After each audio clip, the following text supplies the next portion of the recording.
In this video, we are going to see a paper titled Deep Unsupervised Learning Using Non-Equilibrium Thermodynamics. This paper introduced novel generative modeling, but this paper should have been titled similar to this paper. This paper is we will be coming soon in this video that how this paper links with this paper. That paper should have been titled similar to this paper, like Denoising Diffusion Probabilistic Model. So let us start with the source paper. So this paper says that probabilistic modeling either they suffer tractability issues or flexibility issues. So the models which are known are analytical tractables like Gaussian do not fit for any complex data set, but which we there are other on the other hand there are some models which are flexible to fit any complex data using these equations are intractable. It means computationally infeasible because of this normalization constants. Many attempts have been done to alleviate these problems like variational bias, KL contractions. And this paper introduced like a new kind. It's based on statistical physics. They introduced a diffusion-based probabilistic model where they try to fit it's like kind of a hierarchical or iterative process or Markov chain. They fit a Markov chain which try to gradually convert from one distribution to another distribution. This is the key idea. So they try to convert from one known distribution to the complex distribution, so tractable distribution to a flexible distribution. So this the mapping is going to be, it can be something like that, mapping from tractable to a flexible or from flexible to a tractable. So this is generative market chains which converts like simple known itself tractable into a target which is a complex or flexible distributions. So in pictorial representation, this paper has given a beautiful uh, pictorial graphical representations.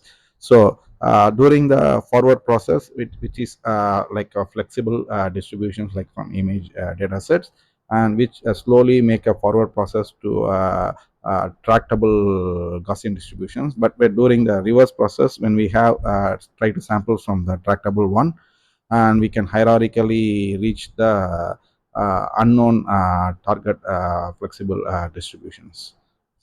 So that's what it says in this paper in this brief descriptions.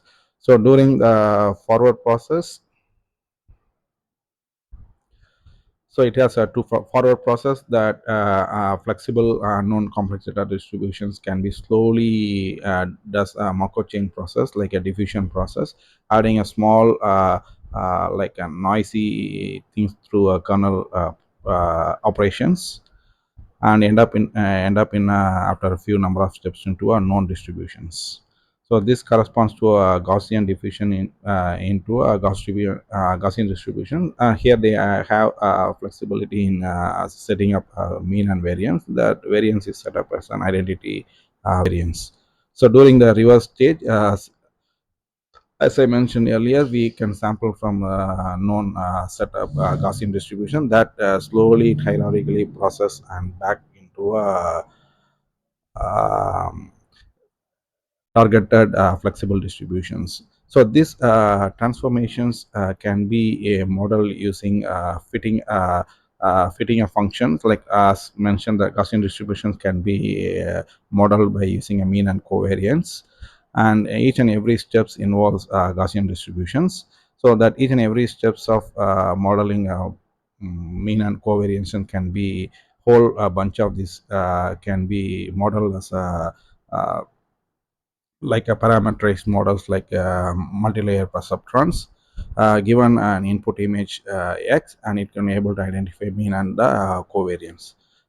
That's what in this paper. So this paper is similar to that paper, only the thing is they have tried to they try to identify that limitation that none of the papers so far after this introduction of that paper in 2015, they have shown a clear demonstration that this model very have a powerful capability to generate high quality samples. That's what this paper have taken that shortage limitations and try to demonstrate in a few complex image data sets. So as mentioned in that original paper, it has a forward and reverse process. Forward process is a diffusion process. They add slowly noisy things using the condition on the previous things, and it is going to be, and in every step is going to be Gaussian distributions, and not necessarily because it can also be binary, but here we assume that it's going to be Gaussian. This is going to be the uh, training objective, and it tries to minimize this Gale divergence.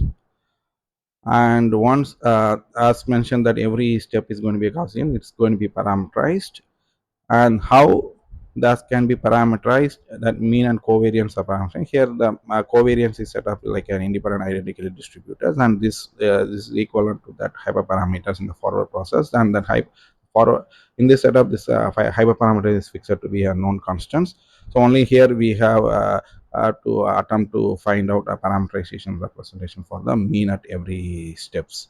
So that's what this algorithm 2 is about. So when we are giving for the reverse process, we start with the known distributions, and each and every step we try to identify the known sample from that distribution, which is end up in a Gaussian way.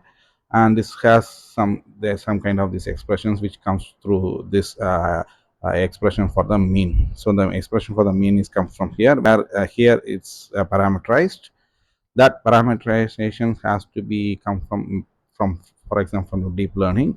Once that mean is done, then we can make an add and white noise here to come to the next step of the estimations. So once these estimations goes hierarchical or iterative for a very large number of steps, then it converts to the true flexible distributions.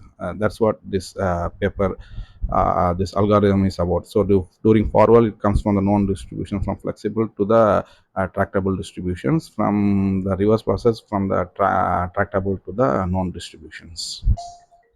So hopefully we will see depth review about this very powerful denoising probability diffusion models. In maybe we can analyze many different number of papers. This aim of this video is to give an overall idea about what is probabilistic diffusion models. So possibly we'll come up with later more number of videos. Maybe this is one of the beautifully written paper, like how that previous papers like denoising diffusion probabilistic model has been improved, further having a flexible architectures and other additional tuning things has been done. Hopefully we'll see later in this later part of our video series related to generative modeling. Thank you.